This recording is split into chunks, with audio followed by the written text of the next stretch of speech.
ఏ విధంగా మంత్రిగా పనిచేసి 10,000 రూపాయలకు ఇబ్బంది పడే అగ్గిపేట హరీష్ రావు, అబద్ధాల పుట్ట హరీష్ రావు ఎట్లా 10,000 కోట్ల రూపాయలకు పడగలు ఎత్తిండో సిద్దిపేట ప్రజలకు తెలియాలి.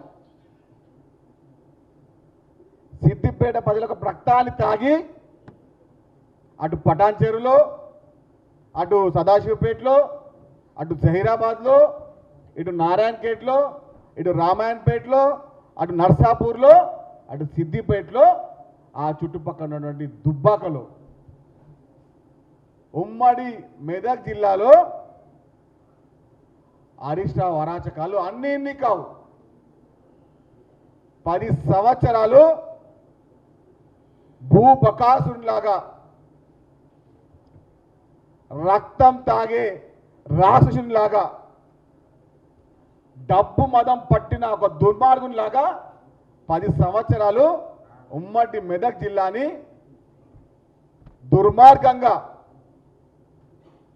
దౌర్జన్యంగా భూములు కబ్జా చేసిన భూబకాసురుడు ఈ అబద్ధాల పుట్ట అగ్గిపెట్ట హరీష్ రావు.